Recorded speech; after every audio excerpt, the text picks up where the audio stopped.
Kodėl tai tapo taip populiaru? Tiesiog paimti ir dingti. Dėl to, kad tokia galimybė tiesiog atsirado. Taip. Vat šitą irgi mes diskutavom ir su psichoterapeutais, schemų terapijos, net tarptautiniam lygiai tokia diskusija buvo, kad iš tikrųjų anonimiškumas iškelia iš mūsų pačias bjauriausias savybės. Vat jeigu čia tu būtum savo draugų ratas, ten koks 20 žmonių ir tu susipažinai su kažkuo, tai ir tau tas kažkas nepatiko, vat, kaip sakoma, nepaėjo. Tai tu tikrai nedingtum, ar ne? Tu gražiai kažkaip atsiprašytum, paaiškintum, dar galbūt sugertum tos pusės piktumą, dar nuramintų, kažką padarytum. Tam, kad viskas išsilygintų ir kad, kad prieš tave nenustatytų draugų, kad nesiskūstų, kad dabar, kai tu esi pats vienas ir nieks tavęs neidentifikuos ir niekam nepasiskūs, tai staiga paaiškėja, kad labai daug teisų po žmonės atsiranda ir žmonių išlenda pačios bjauriausios savybės ir todėl mus taip ir sužeidžia. Todėl pažinčių portalai yra, nors labai plačios ten galimybės kažką sutikti, tai yra labai žiauri vieta ne iš lengvųjų, nes žmonių elgesys, anoniminių žmonių elgesys, net normalių žmonių yra labai bjaurus. Ir va tas dingimas yra dažniausias bjaurumas ir yra dingimas, nes kad tave ten užpultų, ten pradėtų kaip nors žeminti, čia yra daug retesnis dalykas. Ypatingai retas, netgi galima sakyti. O dingimas yra ypatingai dažnas. Ir tai jau tapė tiesiog norma. Tiesiog siūlo psichoterapeutai tą stengtis priimti kaip normą ir žiūrėti, kad neįsijungtų savo schemos, kad nenusivertintum, nepasijaustum taip nesaugiai, išgąsdintai. Tiesiog bandyti savo sakyti stop, aš negalvoju, tiesiog tas žmogus taip pasirinko, jisai dingdamas jis pasakė sorry, bet mes viens kitam netinkam. Tiesiog bandyti prisipratinti prie tokio mąstymo labai nenatūralaus, kad kuo mažiau save sužeisti. Tai gerai, jeigu pasakė sorry. Ne, tu turi pats savo už jį pasakyti. Už jį pasakyti taip, savo. Kad jisai turėjo man pasakyti tą, su manim viskas labai gerai, su manim gerai.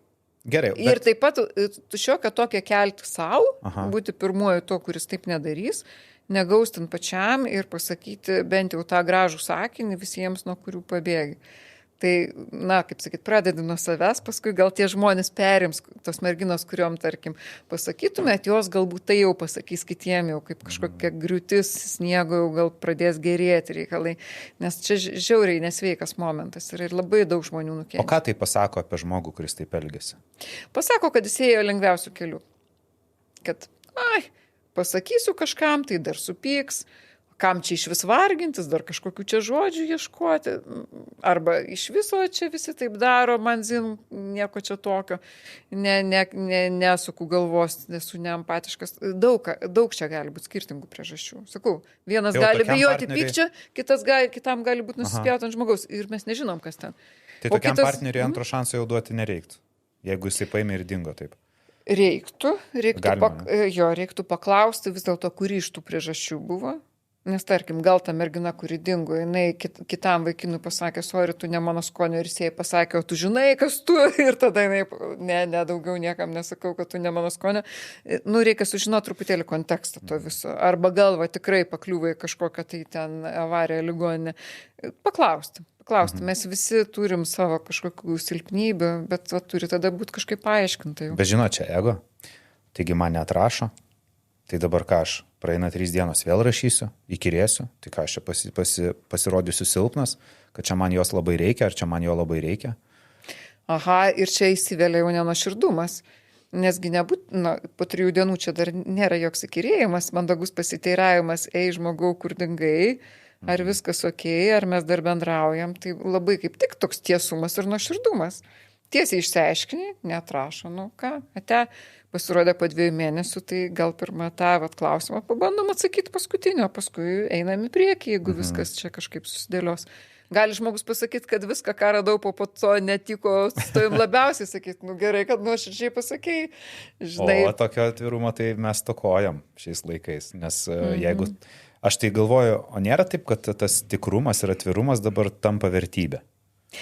Na, jisai labai didelė vertybė ir visais laikais buvo, bet kadangi reikia atrodyti labai kietų, labai didelę šaunuolę ar šaunuolių, tai paskui žmonės ir nesusišneka. Tiesiog žmonėm nenusiseka, kai nėra to atvirumo. Tiesiog matom daug santykių blogų, o būtent reikia to normalių balsų pasakyto tikro dalyko, kad kažko išsigandau, kažkur ten dar kažkas sugalvoju. Kitas žmogus mūsų silpnybės dažnai priima ganėtinai lengvai ir atlaidžiai. Bet kažkaip to neišnaudojam to resurso. Aš dar norėčiau grįžti prie pasimatymų, nes jeigu jau mes aptarėme tas problemas ir išgrynome gerus dalykus, ne, ir jau mes žinome, kaip galbūt išsirinkti kažką, tai jau žinome, kaip elgtis, kad paskambinti tenai video skambučiu, kaip per pasimatymą jau susitikus galbūt susėsti, bet o kaip elgtis po pirmo pasimatymo, nes YouTube yra be galo daug įvairių mokymų. Ir visi mokymai prieštarauja vieni kitiems. Tai, ką aš noriu pasakyti, prieštarauja vyrų mokymai vyrams, moterų mokymai moteriams. O, tie labai prieštarauja. Ir sako vyrai, būtinai po pasimatymo 5 dienas išlauk, sukelk jai ten kažkokį tai norą susitikti antrą kartą, nepasirodyk tas, kuris čia neturi ką veikti ir iš karto kitą dieną jau rašo ir klausia, kaip jai sekasi, palauk 5 dienas, tada jai parašyk ar paskambink ir susitark dėl antro susitikimo. Moterim sako, kad tu iš karto neatrašinėk, parodyk, kad tu užsiėmusi ir tada atrašyk po 5-6 valandų, nes taip tu priversi jį galvoti ir nerimaut, o tai yra gerai. Ir tokie liguisti visokie mokymai. Čia ganėtinai liguisti, ką pasakėt. Jie priverčia žmonės elgtis. Čia narcisistų mokymai, kaip išsirinkti gerą auką. Kaip išsirinkti auką. Nes aš pastebiu, kad būtent YouTube tik tai kalbama. Būtent bandoma tą iškelti tokį narcisizmą, ane, ir žmonės kažkaip tai nebesielgia taip, kaip jaučia. Taip. O laikosi kažkokių teorijų. Ir sveikas žmogus, kuriam tiek laiko neatsakys, sakys, kažkas čia negerai, tas žmogus nelabai nori bendrauti. Tai man nereikia, kas su manim nelabai nori bendrauti. Gali netgi atvirkščiai sugalvoti. Tai ir gerai, kad sugalvos, tiesą sakant, nes jeigu žmogus visai neturi savo nuomonės ir pagal kažkokios taisyklės elgesi, tai blogai, jis nuomonės neturi. Ne? Jeigu tai tikrasis narcisistas, kuris ieško aukos, irgi negerai. Tai kaip daryti? Nes labai skirtingi santykiai būna tarp žmonių. Būna, kad iš tikrųjų tokia būna gera emocija, toksai atradimo pojūtis kartais, kad jie visą kitą naktį dar susirašinėja ir dar kitą dieną ir ne vienas iš jų nebando kažkur tai pabėgti ir savo vertę pakelt. Aišku, gal jie paskui pailsės kažkas, tai dar kaip klosis. Kiti atvirkščiai, vienas iš jų rodo didesnę iniciatyvą, kitas kažko nerimauja, branginasi, bet po truputį sušyla. Po truputį anas pradeda rodyti daugiau iniciatyvos. Čia tokie nenumatomi vystymais, nes kokie charakteriai susitiko. Ir yra skirtingų charakterių. Pavyzdžiui, jeigu vyras toks truputį autisto bruožų turi, tai jam geriausia bus ta moteris, kuri kaip tik rodys, kuri kažkokius plepalus jam rašys, kažkokias nuotraukas siūs. Nes jisai pats drovus, jisai nesugeba, jis negali parodyti, jis norėtų bendrauti, bet jam baisu, jis nežino kaip, o jinai jam labai palengvina, jisai tada labai džiaugsis, jis prisijungs, jam tik tai to ir reikėjo, kad jį išjudintų, jisai tai visom 4 už tą bendravimą, bet kažką šnekėti, jis jau fantazijos neturi, ypač žinutėmis dar. Tai čia vienas variantas, ten gali būti kažkoks kitas. Tai taip supaprastinimas, toks visus ant vieno tą narcisistinio kurpalio verti. Aišku, truputėlį, 1% tiesos tame yra, kad jeigu taip nusistovi, kad visą laiką vienam labiau reikia ir tas vienas esi tu pats, tai truputėlį siūlo vos tą balansą palyginti. Nes su laiku tu galvosi, kad kita pusė nepriprastų, kad tu vienas siūlaisi, vienas atsiprašinėjai, vienas nori. Taip, tada truputėlį savo tą entuziazmą kažkaip tai irgi vėliau šiek tiek atsakyti. Ten ta kita pusė nuskaitys pasąmoningai nuskaitys, kad tu jau kažkaip tai truputį pasibrangini ir tada paskubės tikriausiai, o gal net ana pusė ir norėjo daugiau iniciatyvos parodyti, bet visą laiką už akių užbėgdavo ir nebuvo net vietos tai iniciatyvai. O kur gal yra kažkokia taisyklė, tarkim, vaikinas kviečia 3 kartus, o 4 kartą jau laukia, kol mergina galbūt pasiūlys susitikti, iniciatyvos imsis, ar ten 10 kartų, nežinau, kažkokia yra taisyklė, kad neįklimti į tą tokį jau, kaip sakant, pasikartojantį efektą, kad vaikinas tik inicijuoja, vaikinas pirmas rašo, vaikinas pirmas teiraujasi ir po to jisai tikrai gali pagalvoti, kad aš čia visą laiką viską aš inicijuoju, tai, o iš jos jokio dėmesio, tai turbūt aš jai neįdomus.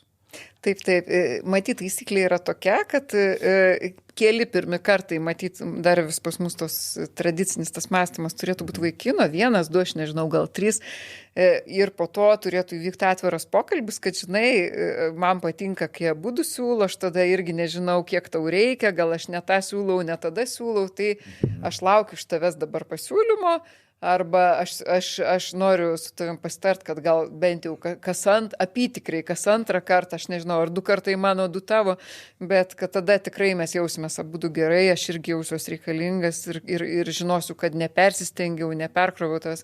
Tiesiog pasikalbėti ir jau tada paleisti, nebebijoti. Jeigu iš kitos pusės tos iniciatyvos neteina, tai irgi svarbus ženklas. Jeigu ten žmogus pasyvus ar intravertas, žiūrėti, galbūt gali ir pasiūlyti, bet tada jau tas žmogus turi atidirbti susitikimo metu, tarsi, nežinau, ar būti mielesnė, ar kažkaip su tavo sąlygas lengviau priimti, turi vis tiek kažkoks viduje lygybės jausmas būti. Gal tu vieną siūlai, bet kitas žmogus labai gerai prie tavęs pristaiko, prie bet kokio pasiūlymo, tada tas pats, kas ir tas žmogus siūlė, nes jau labai didelį indėlį savo idėjo. Tai vat prie to balanso pereit kuo greičiau, 1, 2 tradicijoms atiduodame duoklę ir po to atviras pokalbis ir nebeleist, kad tai vyktų.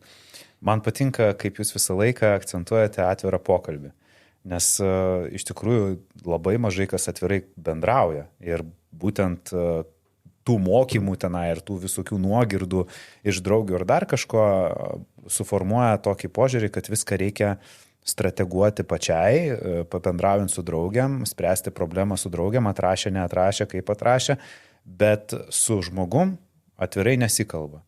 O jūs būtent akcentuojat jau ne vieną kartą pasikalbėti, pabendrauti, net 3 pasimatymo metu apie tai pakalbėti, kas atrodytų dar taip anksti, o jau patvirauti, apie tai, kas kiek kartų kviečia ir kur einam ir apie pomėgius. Šitą tai tikrai galima. Apie tai, kodėl ten tave paliko ankstesnis partneris, galima labai atsargiai, tik tai juokais užsiimti ir nebūtinai ten stvert už gerklės ir viską išpurtit, bet tokį, kaip mes čia darom, kokios pas mus taisyklės, ką tu mėgsti, ar mes čia vaikštom ar sėdėm, tai čia visiškai netgi nepaliečia jokių intimesnių ar gilesnių dalykų. Ta tikrai reikia kalbėti.